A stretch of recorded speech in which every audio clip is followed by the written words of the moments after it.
பொதுமக்களின் வாழ்வில் மீண்டும் ஒரு நம்பிக்கையை ஒழுக்கிற்று. சுமார் 11 வாரங்கள் முடக்கப்பட்டிருந்த சீனாவின் வுஹான் மாகாணம் இன்றைய தினம் மீண்டும் முடக்கத்திலிருந்து தளர்ந்தெழுந்தது. பல்வேறு உயிரிழப்புகள் அதேபோன்று பல்வேறு பாதிப்புகளை தொற்று நோயாளர்களை கொண்டு அமைந்த வுஹான் மாநிலம் இவ்வாறு இன்று ஒளிபிம்பங்களால் மிளிர்ந்தது. வுஹான் மாநிலத்தில் முன்னணியாக நின்று செயலாற்றிய பணியாற்றிய வைத்தியர்களும் மருத்துவ குழாமினரும் தாதியர்களும் இவ்வாறு ஒளிமின்கள் விளக்குகளால் அலங்கரிக்கப்பட்ட விளக்குகளால் கௌரவிக்கப்பட்டனர்.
உலக வரலாற்றில் பாரிய அதிர்வலை ஏற்படுத்திய கோவிட்-19 அறியப்படும் கொரோனா தொற்றின் முதலாவது தொற்றாளர் இனங்காணப்பட்ட நாளாக 2019ஆம் ஆண்டு நவம்பர் மாதம் 14ஆம் தேதி பதிவாகின்றது.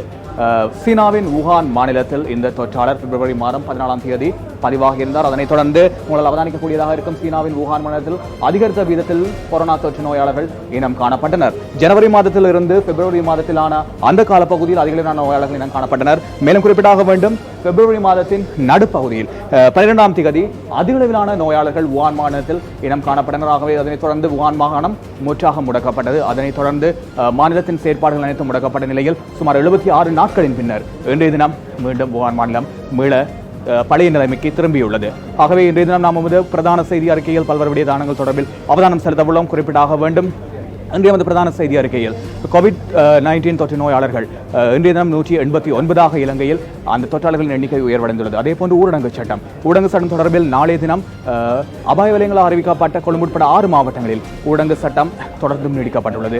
ஏனைய மாவட்டங்களில் நாளை 14 மணித்தியாலங்கள் ஊரடங்கு சட்டம் தளர்த்தப்பட உள்ளது. ஆகவே இந்த ஊரடங்கு சட்டத்தினால் வெளி மாவட்டங்களில் பணியாற்றக்கூடிய பலவரும் கொழும்பில் முடங்கியுள்ளனர். ஆகவே அவர்களின் நிலை தொடர்பில் அவதானம் செலுத்த வேண்டியதாக உள்ளது. அது தொடர்பில் பல்வேறு விடயங்களை நாங்கள் அவதானம் செலுத்த உள்ளோம். அதேபோன்று பல்வேறு வர்த்தக துறைகளும் இந்த கோவிட் தொற்றினால் முற்றாக பாதிக்கப்பட்டுள்ளது, ஊரடங்கு சட்டத்தினால் முற்றாக பாதிக்கப்பட்டுள்ளது. ஆகவே தற்போது நாங்கள் அவதானத்தை தலைப்புச் செய்திகள் வசம் திருப்புகின்றோம். ரத்தினபுரியில் கொரோனா நோயாளரை சந்தித்த 3 கொரோனா. கொழும்பு உள்ளிட்ட 6 மாவட்டங்களில் தொடர் ஊரடங்கு சட்டம். ஏனைய மாவட்டங்களில் நாளை 14 மணித்தியாலங்களுக்கு ஊரடங்கு தளர்த்தப்படும்.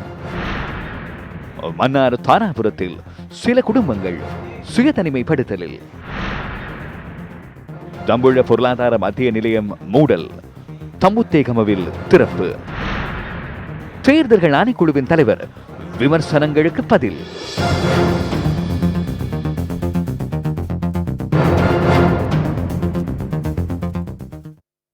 கொரோனா தொற்றிய மேலும் ஒருவர் இன்று உயிரிழந்தார்.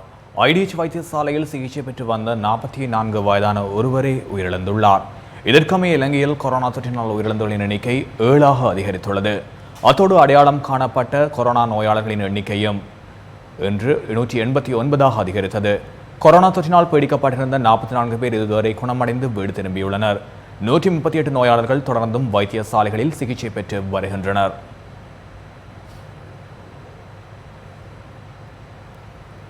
சித்திரை புத்தாண்டு சம்பிரதாயங்கள் மற்றும் தனிநபர் சந்திப்புகளை குடும்பத்தினருடன் மாத்திரம் மட்டுப்படுத்துமாறு அரசாங்கம் வேண்டுகோள் விடுத்துள்ளது. ஊரடங்கு சட்டம் உள்ளிட்ட நடவடிக்கைகள் பொதுமக்களின் நலனை கருத்தில் கொண்டே முன்னெடுக்கப்பட்டுள்ளதாக ஜனாதிபதி ஊடக பிரிவு விடுத்துள்ள அறிக்கையில் சுட்டிக்காட்டப்பட்டுள்ளது. கொரோனா அதிகபாய வலயங்களாக அடையாளம் காணப்பட்டுள்ள கொழும்பு, கம்பகா, களுத்துறை, புத்தளம், கண்டி, மற்றும் யாழ்ப்பாணம் ஆகிய மாவட்டங்களில் மறு அறிவித்தல் வரை ஊரடங்கு சட்டம் நீடிக்கப்பட்டுள்ளது. ஏனைய 19 மாவட்டங்களில் நாளை காலை 6 மணி முதல் மாலை 4 மணி வரையான காலப்பகுதியில் ஊரடங்கு சட்டம் தளர்த்தப்பட உள்ளது. அந்த மாவட்டங்களில் நாளை மாலை 4 மணிக்கு பிறப்பிக்கப்படும் ஊரடங்கு சட்டம் ஏப்ரல் 14ஆம் தேதி காலை 6 மணி வரை அமுலில் இருக்கும் என ஜனாதிபதி ஊடகப் பிரிவு இன்று மாலை அறிவித்தது. குறித்த 19 மாவட்டங்களிலும் ஏப்ரல் 14ஆம் தேதி காலை 6 மணிக்கு தளர்த்தப்படும் ஊரடங்கு சட்டம் மாலை 4 மணிக்கு மீண்டும் பிறப்பிக்கப்படும் என ஜனாதிபதி ஊடகப் பிரிவு குறிப்பிட்டுள்ளது. ஊரடங்கு சட்டத்தினால் ஏற்படும் அசௌகரியங்களை புரிதலுடனும் பொறுப்புணர்வுடனும் ஏற்குமாறு மக்கள் கேட்டுக் கொள்ளப்பட்டுள்ளனர். இதேவேளை மருந்தகங்களை திறப்பது தொடர்பிலான தீர்மானம் தொடர்பில் தேசிய மருந்துகள் ஒழுங்குபடுத்தல் அதிகார சபையின் பிரதம நிறைவேற்று அதிகாரி தெளிவுபடுத்தினார். நாட்டில் உள்ள அனைத்து மருந்தகங்களையும் நாள்தோறும் காலை 9 மணி தொடக்கம் மாலை 5 மணி வரை திறப்பதற்கு தீர்மானிக்கப்பட்டுள்ளது. உங்களுடைய மருந்துக்கான பற்றுச்சீட்டுடன் உரிய நடைமுறைகளை பின்பற்றி வருகை தர முடியும். ஏனையோருக்கு இடையிலான இடைவெளியின் தூரம் தொடர்பில் சிந்தித்து செயற்படுங்கள். மருந்தகங்களின் உரிமையாளர்கள் அர்ப்பணிப்புடன் செயற்பட்டே மருந்துகளை வழங்குகின்றனர். அவர்களையும் பாதுகாக்க வேண்டிய பொறுப்புள்ளது. மற்றுமொரு முறைமை குறித்து கலந்துரையாடினோம். கிராம அலுவலர்கள் மூலமாக மருந்துக்கான பற்றுச்சீட்டுகளை சேர்த்து ஒரே சந்தர்ப்பத்தில் கொள்வனவு செய்து நோயாளர்களுக்கு விநியோகிக்க முடியும். நடமாடும் சேவையை நடத்துவது குறித்து மருந்தக உரிமையாளர்களுடன் கலந்துரையாடினோம். அம்பாறை, அனுராதபுரம், மட்டக்களப்பு, ஹம்பாந்தோட்டை, முனராகலை, நுவரெலியா, பொலனறுவை, ரத்தினபுரி ஆகிய மாவட்டங்களில் அது முன்னெடுக்கப்படும். 2 மாதங்களுக்கான மருந்துகளை சேர்க்க வேண்டாம். 1 மாதத்திற்கு மேலாக மருந்துகளை களஞ்சியப்படுத்தி வைத்திருக்க வேண்டாம். அது உரிய முறையிலான களஞ்சியப்படுத்தல் அல்ல. அவ்வாறு செய்தால் அதன் தன்மை மாற்றமடையும். ஆகவே வழங்கப்பட்டுள்ள ஆலோசனைகளுக்கு அமைய செயற்படுங்கள்.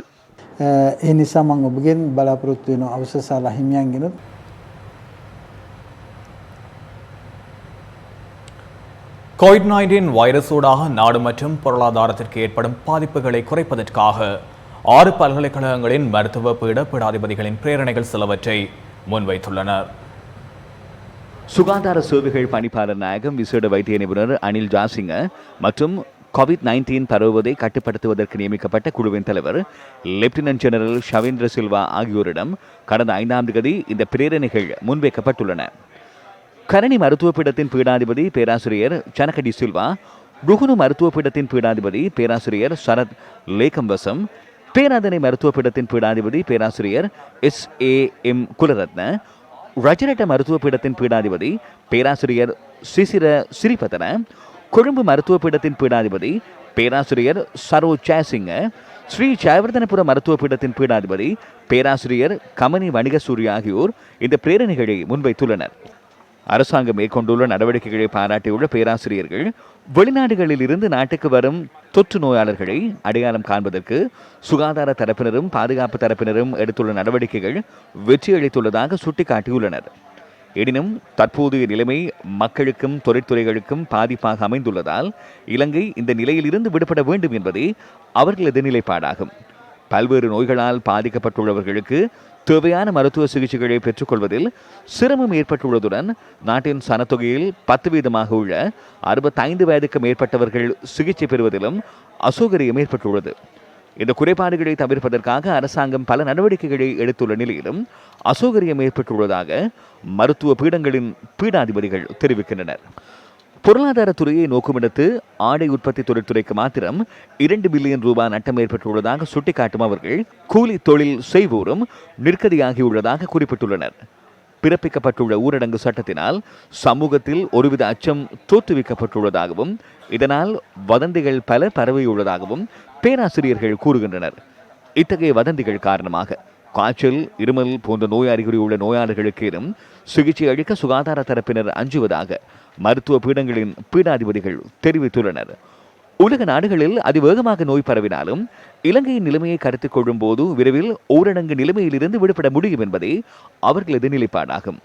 இந்த தீர்மானங்களை எடுக்கும் போது அனைத்து அறிவியல் விடயங்கள் மற்றும் காரணிகள் குறித்து கவனம் செலுத்தி சீனா, தென்கொரியா, வியட்நாம், சிங்கப்பூர் போன்ற ஆசிய நாடுகள் பின்பற்றிய நடைமுறைகள் குறித்து பரிசீலிக்க வேண்டும் என அவர்கள் குறிப்பிட்டுள்ளனர். நோய் பரவும் தன்மை குறைந்திருந்தால் கட்டம் கட்டமாக ஒவ்வொரு மாவட்டமாக ஊரடங்கு சட்டத்தை தளர்த்த முடியும் என்ற பிரேரணையை 6 பேராசிரியர்களும் முன்வைத்துள்ளனர். அதிகளவிலான நோய் தொற்றாளர்கள் இருக்கலாம் என சந்தேகிக்கப்படுகின்ற பகுதிகளை தனிமைப்படுத்த முடியும் எனவும் அவர்களது கடிதத்தில் தெரிவிக்கப்பட்டுள்ளது. வைத்தியசாலைகள், பல்பொருள் அங்காடிகள், எரிபொருள் நிரப்பு நிலையங்கள் மற்றும் மருந்தகங்களை குறிப்பிட்ட நேரத்திற்கு திறந்து வைக்குமாறு பிரேரித்துள்ள பேராசிரியர்கள் அனைத்து வீடுகளுக்கும் இந்த சேவைகளை பெற்றுக்கொள்வதற்கான அனுமதி பத்திர நடைமுறை ஒன்று தொடர்பிலும் ஆலோசனை வழங்கியுள்ளனர். கொரோனா நோய் பரிசோதனைகளை அதிகரிப்பதற்கான நடவடிக்கைகளை எடுக்க வேண்டும் என தெரிவிக்கும் பேராசிரியர்கள் நிபுணத்துவ ஆலோசனைகளை பெற்றுக்கொள்ள வேண்டும் எனவும் குறிப்பிட்டுள்ளனர். இதேவேளை நோயாளர்களின் எண்ணிக்கை சடதியாக அதிகரிப்பதால் ஏற்படக்கூடிய அசௌகரியத்தை தவிர்ப்பதற்கான நடவடிக்கைகள் முன்கூட்டியே எடுக்கப்பட வேண்டும் எனவும் அவர்கள் சுட்டிக்காட்டியுள்ளனர். குறித்த காலப்பகுதிக்குள் நோயாளர்களின் எண்ணிக்கை அதிகரிக்காவிட்டால் அதிகாரிகள் தற்போதைய தடைகளை இலகுபடுத்த முடியும் என பேராசிரியர்கள் கூறுகின்றனர்.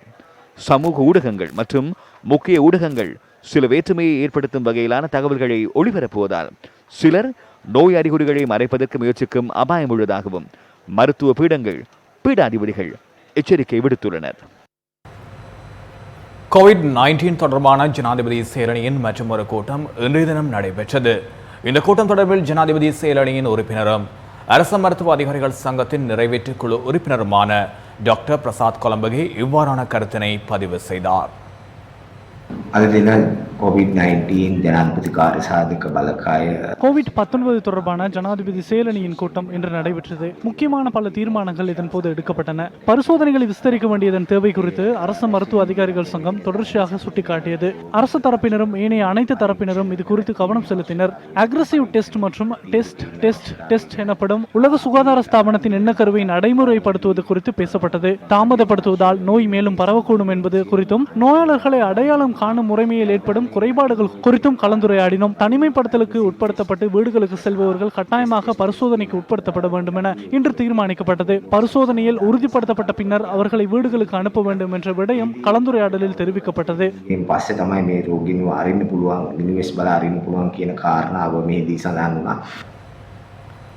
அரசு மருத்துவ அதிகாரிகள் ஒன்றியம் கொழும்பில் இன்று நடத்திய ஊடகவியலாளர் சந்திப்பில் தெரிவிக்கப்பட்ட கருத்துக்கள் சில அடுத்து. நாம் தொற்று நோயை வெற்றி கொண்ட நாடு. அவ்வாறு இருக்க நாட்டில் இன்று மாற்றம் மற்றும் குறைபாடு ஏற்பட்டுள்ளது. முன்னர் இவ்வாறான நிலைமைகளின் போது நாட்டின் ஜனாதிபதி, சுகாதார அமைச்சர் ஆகியோருக்கு ஆலோசனை வழங்குவதற்காக அவர்களுக்கு அருகில் விசேட மருத்துவ நிபுணர்கள் இருந்தனர். இந்த பிரச்சனை 2 மாதங்களுக்கு மேலாக நீடித்துள்ளமை கவலைக்குரிய விடயமாகும். அந்த செயலணியில் அனைத்து இடங்களுக்கும் செல்லும் தொழிற்சங்க பிரதிநிதிகளை உள்ளனர்.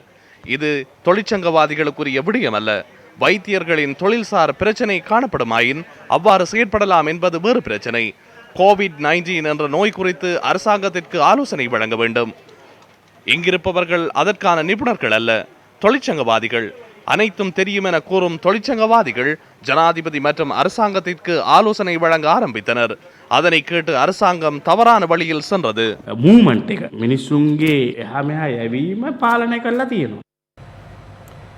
பெசில் ராஜபக்ச தலைமையில் இன்று நடைபெற்ற அத்தியாவசிய சேவை தொடர்பான ஜனாதிபதி செயலணியின் கூட்டத்தில் ஐரோப்பிய ஒன்றிய நாடுகளின் இலங்கை தூதுவர்கள் கலந்து கொண்டிருந்தனர்.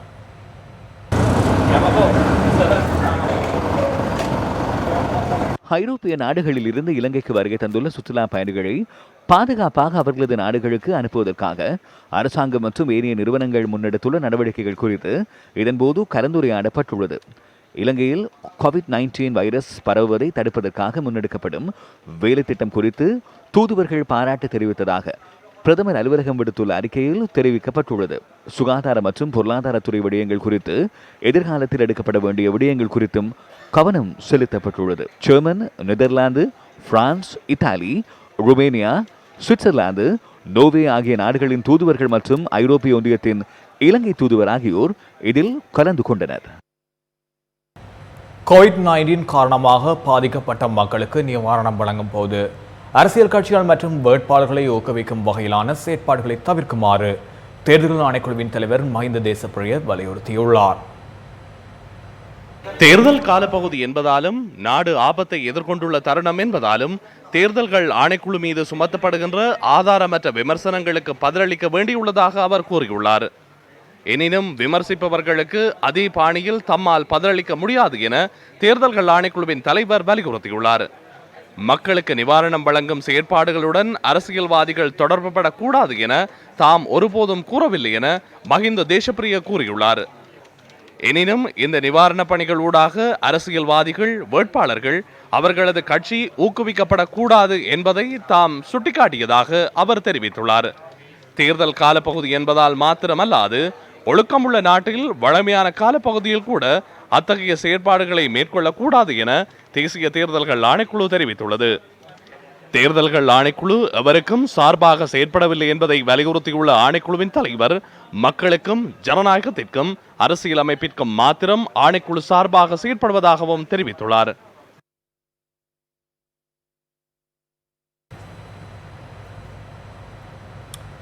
வறட்சியும் கொரோனாவுடன் ஏற்பட்டுள்ள நிலைமையும் பெருந்தோட்ட தொழிலாளர்களின் பொருளாதாரத்தை வெகுவாகவே பாதித்துள்ளது. கலஹா அம்பலமான தோட்ட மக்களும் இதற்கு சான்றாகவே திகழ்கின்றனர்.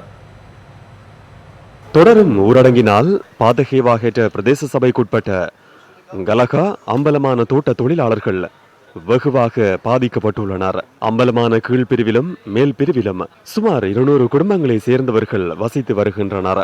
வறட்சியினால் தேயிலை செடிகள் கருகியுள்ளன. ஊரடங்கு சட்டம் இவர்களது கூலி வேலைக்கும் தடையை ஏற்படுத்தியுள்ளது. மிச்ச சின்ன பிள்ளைகளை வச்சுட்டு மிச்ச பேர் அவதிப்படுறோம். எங்களை கொஞ்சம் பார்த்துட்டு போங்க. இந்த சொல்லி நீங்களே பாருங்க. அரசாங்கத்தால் எங்களுக்கு எது விதமான இன்னும் ஒரு உதவியும் கிடைக்க இல்லை. நாங்கள் ஒரு நேரம் சாப்பிட்டு மறுநேரம் பட்டினி போல் இருக்கிறோம். ஏதோ நாங்கள் கிடைக்கிறத வச்சு தான் சமாளித்து கொண்டு இருக்கிறோம். அம்பலமான தோட்டத்தை சேர்ந்த பலர் கால்நடை வளர்ப்பை வாழ்வாதார தொழிலாக மேற்கொண்டாலும் கால்நடைகளுக்கான உணவை வழங்குவதும் தற்போது சவாலாக மாறியுள்ளது. இதனால் கறக்கப்படுகின்ற பாலின் அளவும் குறைவடைந்துள்ளதாக மக்கள் கவலை தெரிவிக்கின்றனர். கால்நடை வளர்ப்பு தான் தொழிலாக செஞ்சுக்கிட்டு இருக்கோம். இது வரைக்கும் புண்ணாக்கு விலை 2300 2500 ஒரு மூட்டை புண்ணாக்கு. பால் 65 ரூபா ஒரு லிட்டர் பால். பில்லு இல்லை எங்கிட்ட கவனிக்க மாடு, அதில் பாலும் குறைஞ்சி போச்சு நல்லா. அதுக்காக நாங்கள் குடும்பம்லாம் வச்சுக்கிட்டு 4 பிள்ளைகளை வச்சுக்கிட்டு சரியான கஷ்டப்பட்டு நாங்கள் வாழ்ந்துக்கிட்டு இருக்கோம். சுயமாக தொழில் செய்து பசியை போக்கிக் கொண்ட அம்பலமான தோட்ட மக்களும் இன்று நிவாரணங்களை எதிர்பார்க்கும் நிலைக்கு தள்ளப்பட்டுள்ளனர்.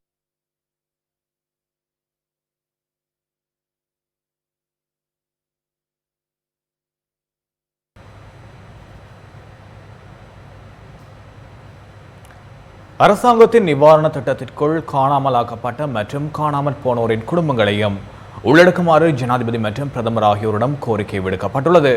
காணாமற் போன ஆட்கள் பற்றிய அலுவலகம் எழுத்து மூலம் இந்த கோரிக்கையை விடுத்துள்ளது. காணாமல் போன மற்றும் காணாமலாக்கப்பட்டவர்களின் குடும்பத்தினர் வயோதிபராகவோ பெண் தலைமைத்துவ குடும்பமாகவோ காணப்படுவதாக காணாமல் போன ஆட்கள் பற்றிய அலுவலகம் தெரிவித்துள்ளது. நாட்டின் தற்போதைய சூழ்நிலையால் அவ்வாறான குடும்பங்கள் வருமானத்தை பெற முடியாதுள்ளதாக காணாமல் போன ஆட்கள் பற்றிய அலுவலகத்தின் தலைவர் சாலிஹ் பீரிஸ் ஜனாதிபதி மற்றும் பிரதமருக்கு அனுப்பியுள்ள கடிதங்களில் குறிப்பிட்டுள்ளார். இவ்வாறானவர்களுக்கு குறைந்த அளவு உதவிகள் அல்லது எவ்வித உதவிகளும் கிடைக்கவில்லை எனவும் அந்த கடிதத்தில் சுட்டிக்காட்டப்பட்டுள்ளது. தற்போதைய நெருக்கடியை எதிர்கொள்ளும் வகையில் உணவு மற்றும் நிதியுதவிகளை காணாமல் போனவர்களின் உறவினர்களுக்கு வழங்குமாறும் கோரிக்கை விடுக்கப்பட்டுள்ளது.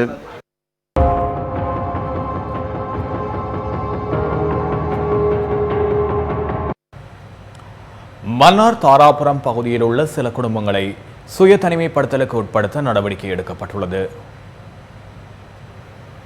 மன்னார் தாராபுரம் பகுதியில் உள்ள சில குடும்பங்கள் நேற்று பிற்பகலில் இருந்து சுய தனிமைப்படுத்தலுக்கு உட்படுத்தப்பட்டுள்ளதாக இராணுவ தளபதி லெப்டினன்ட் ஜெனரல் ஷவேந்திர சில்வா தெரிவித்துள்ளார்.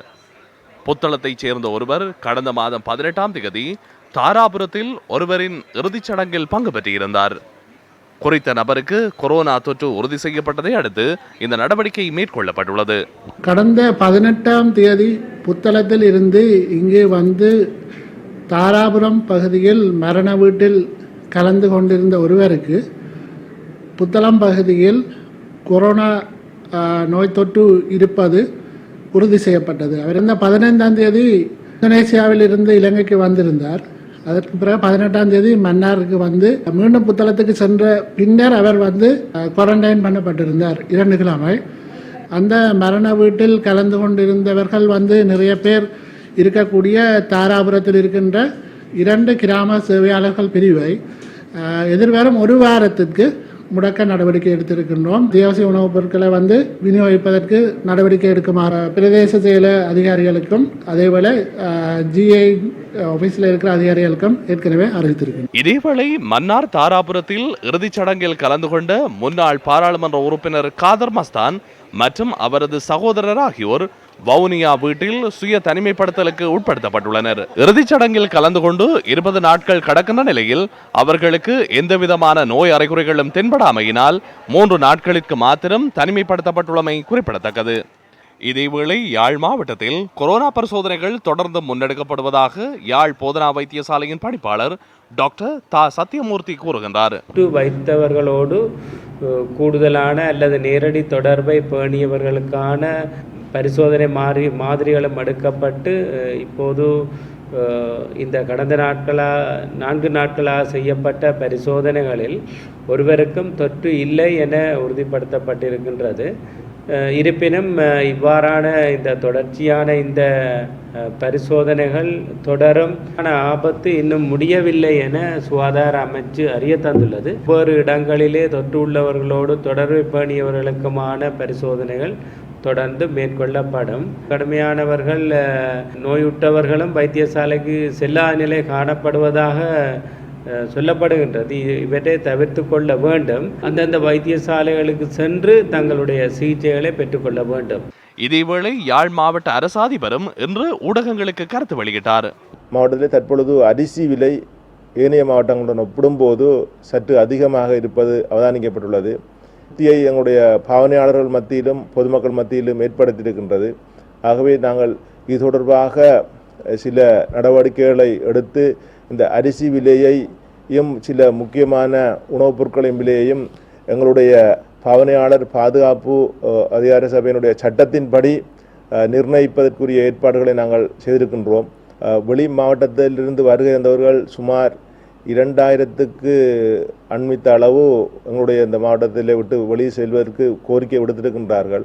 அவர்கள் பலதரப்பட்ட தேவையின் பொருட்டு இங்கு வருகை தந்திருந்தவர்கள். அவருடைய விவரங்களை பெற்று வருகின்றோம். இது சம்பந்தமாக எங்களுடைய கௌரவ ஆளுநர்கள் அரசின் உயர்மட்டத்தை தொடர்பு கொண்டிருக்கின்றார். அந்த நிலையிலே அந்த உத்தரவு கிடைக்கப்பெற்றதும் நாங்கள் அவர்களை துரிதமாக அவருடைய மாவட்டங்களுக்கு பாதுகாப்பாக அனுப்பி வைப்பதற்குரிய நடவடிக்கைகளை மேற்கொண்டிருக்கின்றோம். தென்பகுதியில் உள்ள பொருளாதார மத்திய நிலையங்கள் மூடப்பட்டுள்ள நிலையில் யாழ் திருநெல்வேலி சந்தையில் இத்தகைய காட்சியை காணக்கூடியதாக இருந்தது. கொரோனா வைரஸின் தாக்கம் அதிகரிப்பதை தடுக்கும் நோக்கில் தம்புள்ளை பொருளாதார மத்திய நிலையம் உள்ளிட்ட நாட்டின் முக்கிய பொருளாதார மத்திய நிலையங்களை மூடுவதற்கு நடவடிக்கை எடுக்கப்பட்டுள்ளது. இதனையடுத்து யாழ்ப்பாணத்திலிருந்து பொருளாதார மத்திய நிலையங்களுக்கு மரக்கறிகளை கொண்டு செல்ல முடியாத நிலை ஏற்பட்டுள்ளது. தற்போது என்ன செய்ய முடியும் என்று எங்களுக்கு தெரியாது. இப்போ மரக்கறிகள் அழுகிற தன்மையில இருக்கு. இதுக்கு அரசாங்கம் தான் எங்களுக்கு முடிவு கொண்டு தருவோம். நாங்கள் யாழ்ப்பாணத்திலிருந்து உள்ளூர் உற்பத்திகளை தம்புள்ள கொழும்புக்கு ஏற்றுமதி செய்கிற நாங்கள் அதுதான் எங்கள்கிட்ட பிரதான தொழிலாக காணப்படுகிறது. இப்போ தற்காலிகமாக பொருளாதார நிலையமான தம்புள்ள மார்க்கெட்டை பூட்டி இருக்கிறபடியாக எங்களால் உள்ளூர் உற்பத்திகளை ஏற்றுமதி செய்யலாமல் இருக்கிறது. அதால் உள்ளூர் உற்பத்தி பொருட்கள் இங்கே தேங்கி இருக்கிறது.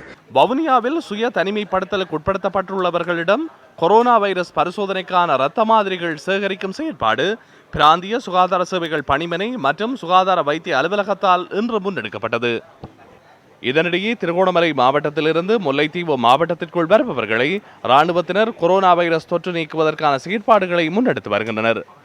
பிரியாணிகளின் கைகளை முதலில் கழுவச் செய்து பின்னர் தொற்று நீக்கல் செயற்பாட்டிற்காக பிரத்யேகமாக அமைக்கப்பட்ட கூடாரத்திற்குள் அழைத்துச் செல்கின்றனர். அதன் பின்னர் சமூக இடைவெளியினை பின்பற்றி பதிவு செய்யும் நடவடிக்கைகள் இடம்பெற்றன. சர்வதேசம் மற்றும் நாட்டின் தற்போதைய நிலையில் தூரநோக்கான சிந்தனையுடன் செயற்பட வேண்டியது காலத்தின் கட்டாயமாக மாறியுள்ளது. ஏற்கனவே பலரும் ஆரம்பித்த சுயதொழில் முயற்சிகள் அவர்களுக்கும் நுகர்வோருக்கும் புதிய நம்பிக்கையை ஏற்படுத்தியுள்ளன. நாட்டின் பல்வேறு பகுதிகளை சேர்ந்த மக்கள் கால்நடை வளர்ப்பு, கோழி வளர்ப்பு மற்றும் வீட்டு தோட்டம் ஆகியவற்றில் ஈடுபட்டு வருகின்றனர்.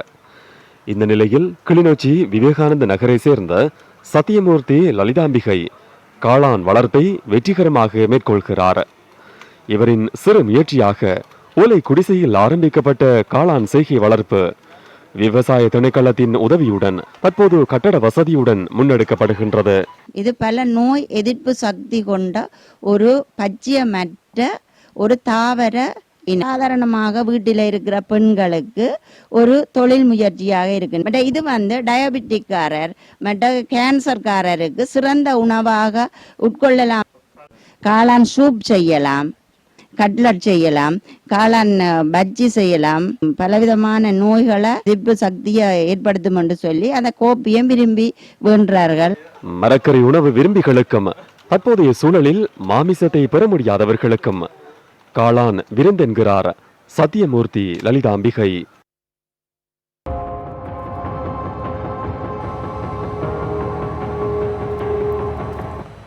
ஊரடங்கு சட்டத்தினால் ஏற்பட்டுள்ள பயணத்தடை பலருக்கும் பொருளாதார நெருக்கடியை ஏற்படுத்தியுள்ளது. மட்டக்களப்பு செங்கலடி பிரதேச செயலக பிரிவின் இலுப்பியடிச்சேனை, மாவடியோடை, வண்ணாத்தியாறு போன்ற பகுதிகளில் வர்த்தக பல செய்கை மேற்கொள்ளப்பட்டு வருகின்றது.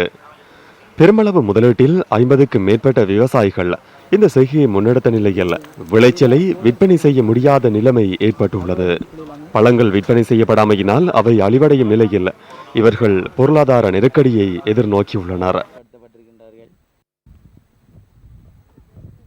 இதை கொடுத்துக்கொள்ள இல்லாமல் கடும் கஷ்டத்து நிலைமையிலே இருக்கிறோம். இப்போ வாகனக்காராக்கள் 8 ரூபாய்க்கு கேட்குறாங்க. கொடியோட கிடந்து அழுகுது. அறுவடை செய்கிற காலம் அறுவடை செஞ்சு கொள்ள இல்லாமல் வாகனம் கொள்ள இல்லாமல் அந்த கொரோனா நோயால் ஒன்றும் செஞ்சு கொள்ள இல்லாமல் போன வருஷம் நல்ல லாபத்துக்கு விற்றுனாங்க. 30, 40 ரூபா, 35 ரூபாய்க்கெல்லாம் விற்றுனாங்க. இந்த வருஷம் போகுதில்லை, விலை போகுதில்லை, மரத்தோட கிடந்து அழுகி போகுது. நாங்கள் இப்போ 12 ரூபா அப்படி எடுத்து 20 ரூபா அப்படி கொடுக்குறோம். ஆனால் விவசாயிகளுக்கு தான் இதால் மிச்சம் பிரச்சனை. இந்த நிவாரணம் அரசாங்கம் தாரதும் இல்லை. எங்களுக்கு சமர்த்தியாக எங்களுக்கு ஒன்றுமே இல்லை. நாங்கள் நட்டப்பட்டதான் ஊருக்கு போனால் மண்ணெண்ணெய் எடுத்து வரதுக்கு வரல, பாசி வைக்காங்க. பாசி எடுக்க போய் எங்களுக்கு டைமும் இல்லை. இப்படி எங்களுக்கு பல பிரச்சனை மாதிரி. கடந்த வருடம் 35 ரூபாய்க்கு மேல் 1 கிலோ விற்ற வர்த்தக பழம் இம்முறை 8 ரூபாய் அல்லது 10 ரூபாய்க்கு பேரம் பேசி விற்க வேண்டிய ஒரு துப்பாக்கிய நிலையில் இப்பகுதி பழச்செய்யாளர்கள் பிரச்சனையை எதிர்நோக்கி இருக்கின்றார்கள். இவ்வாறான நிலைமையை மட்டக்களப்பு மாவட்டத்தில் இந்த வர்த்தக பழச்செய் பண்ணையாளர்கள் எதிர்நோக்கி இருக்கின்றார்கள். நியூஸ் பிளஸ் செய்திகளுக்காக மட்டக்களப்பு மாவட்டத்திலிருந்து நல்லதம்பி நித்யானந்தன். திருகோணமலை, கிண்ணியா, காக்காமுனை, முள்ளிப்போத்தானை, தம்பலகாமம் பகுதி விவசாயிகளும் இதே நெருக்கடியை எதிர்நோக்கியுள்ளனர். இங்குள்ள பலர் வர்த்தக பல செய்கையை பிரதான ஜீவனோபாய தொழிலாக முன்னெடுத்த நிலையில் விளைச்சலை விற்பனை செய்ய முடியாத நிலை ஏற்பட்டுள்ளது. ஊரில் அப்போ இதே பக்கத்து இடங்கள்லாம் செஞ்சிருச்சாங்க. சில இடங்களில் அறுவடை செய்கிறதுக்கு செஞ்சுட்டு இருக்காங்க. நாங்கள் அறுவடை செய்ய வேண்டிய காலங்கள் ஆகிட்டு வருது. ஆகையினால வியாபாரிகள் குறைஞ்ச விலையில் சந்தை பெறுமதி இல்லாத காரணத்தினால குறைஞ்ச விலைக்கு மக்கள்கிட்ட வாங்கி கொண்டு சென்று கொண்டிருக்காங்க. இதுக்குரிய செலவு கூட இந்த ஊரடங்கு சட்டத்தில் கொடுக்குறவங்க அது வியாபாரி மாதிரி அவங்களோட விலைக்கு கேட்குறாங்க. புத்தாங்கன்னு சொல்லி அதில் எங்களுக்குன்னு சொல்லி ஒரு விலை ஒன்றும் இல்லை. நிந்தவூர் ஆயுர்வேத மாவட்ட ஆராய்ச்சி வைத்தியசாலையின் வைத்திய அத்தியட்சகர் KL அக்பர் ஊடக சந்திப்பொன்றினை ஏற்பாடு செய்திருந்தார். இலங்கை அரசாங்கம் நேற்று முதல் ஆயுர்வேத சேவையை ஒரு அவசர கால நிலைமைக்குரிய அத்தியாவசிய சேவையாக பிரகடனப்படுத்தியிருக்கின்றது. நாட்டில் உள்ள பொதுமக்கள், இலங்கையில் உள்ள அனைத்து ஆயுர்வேத வைத்தியசாலைகளும் ஊரடங்கு சட்ட நிலையத்திலேயும் மக்களுக்கு தொடர்ச்சியான சேவைகளை வழங்கும் முகமாக திறக்கப்பட வேண்டும் என்று அறிவுறுத்தப்பட்டிருக்கிறது.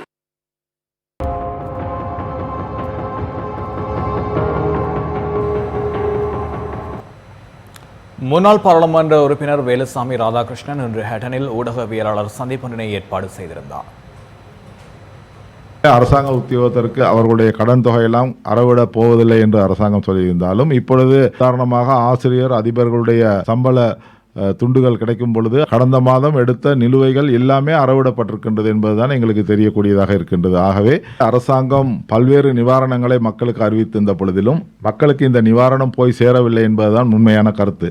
பொருளாதார மத்திய நிலையம் எல்லாம் மூடியிருக்கின்ற காரணத்தினால் அந்த உற்பத்தியை செய்யப்படுகின்ற மரக்கறிகள் அங்கு போவது மிகவும் கஷ்டமான சூழ்நிலையிலே இருக்கின்றது. விற்பல் தோட்ட பகுதியிலே நிவாரணங்கள் என்று சொல்லுகின்ற பொழுதிலும் சமுர்த்தி என்று சொல்ல போகின்ற போதிலும் முழுமையாக இது தோட்டங்களை அடையவில்லை என்பது மிக மனவருத்தத்துக்குரிய ஒரு விஷயமாகும். நாங்கள் சில தோட்டங்களிலே அறியக்கூடியதாக இருக்கின்றது. 5000 ரூபாய் பணமும் 5000 ரூபாய்க்கான பொருட்களும் கொடுக்கப்படும் பொழுது அந்த பொருட்களுடைய பெறுமதி வெறுமனே 1540 ரூபாய்க்கு தான் இருந்திருக்கின்றது. அமைச்சர் ஆறுமுகம் தொண்டமான் என்று ஊடகவியலாளர் சந்திப்பொன்றினை ஏற்பாடு செய்திருந்தார். 1000 ரூபாய் சம்பளம் பேசிக்கிட்டு இருந்தோம். இன்றைக்கும் நான் ஜனாதிபதி அவர்கள்ட்ட ஞாபகப்படுத்தினேன். சில கம்பெனிகள் ஒத்து வர்றாங்க, சில கம்பெனிகள் இழுபறியாக இருக்குது, அப்படி இருக்குது. இருந்தாலும் இன்னொரு இந்த கொரோனா வைரஸ் வந்ததுனால அது ஒரு பிரச்சனை நம்மளுக்கு வந்துருச்சு. ஏன்னா தொடர்ந்து பேச்சுவார்த்தை பேசி ஒரு சுமூகமாக முடிவு கொண்டாட முடிஞ்சிருக்கும். ஆனால் இந்த இது உடையில் வந்ததுனால சிக்கலாக இருக்குது. ஆசிரியர் பாபா அந்த இடிசிஎஸ்ல லோன்ஸ் எடுத்திருக்காங்க. எல்லா லோனுமே வெட்டக்கூடாதுன்னு சொல்லி இருக்கிற நேரம் நினைக்கவே கடைசி முதல்ல வாங்கின சம்பளத்தில் வெட்டிவிட்டாங்கன்னு அது ஏதோ அந்த சரியான அறிக்கை போலன்னு சொல்லி இப்போ முடிவு பண்ணியிருக்கு.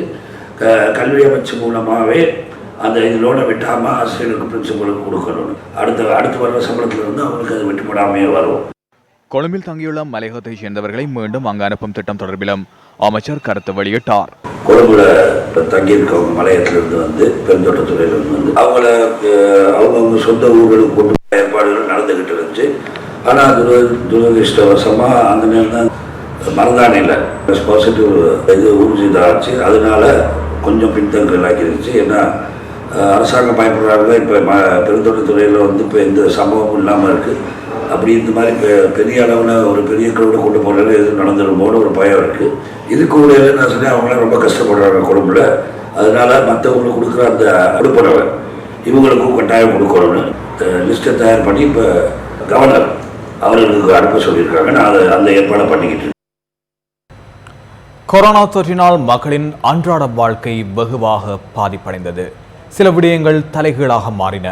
இத்தகைய சூழலில் இலங்கை மக்கள் சற்றும் எதிர்பாராத நீண்ட விடுமுறையை சந்திக்க நேரிட்டது. விடுமுறையை பயனுள்ளதாக மாற்றுவதற்கு நாம் மேற்கொண்ட நடவடிக்கைகள் ஏராளம். உங்களுக்காக நாம் தயாரித்த பாடலுக்கு நீங்கள் வழங்கிய வரவேற்பு மகத்தானது. இன்று நமது குழுவினர் தயாரித்துள்ள பாடலும் அதனை உறுதிப்படுத்துகின்றது.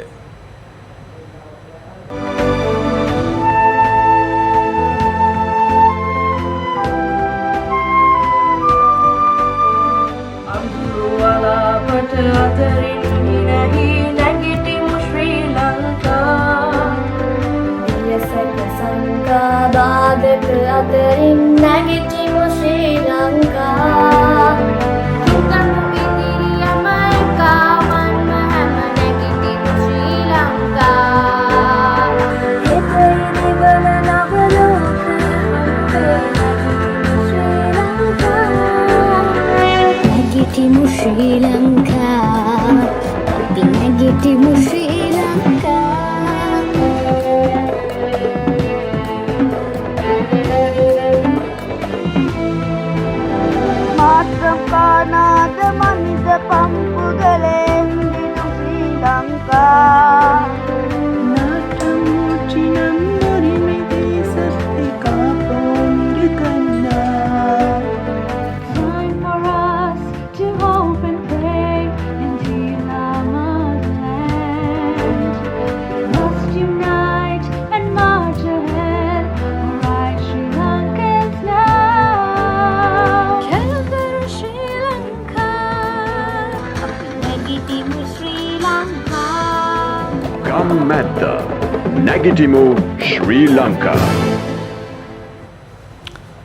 அந்த தகவலுடன் நியூஸ் ஃபர்ஸ்டின் இன்றைய தினத்திற்கான இரவு 8 மணி பிரதான செய்தி அறிக்கை நிறைவேற்க வருகின்றது. நியூஸ் ஃபர்ஸ்டின் 10:30 பிரதான செய்தி அறிக்கையை எதிர்பார்த்திருங்கள்.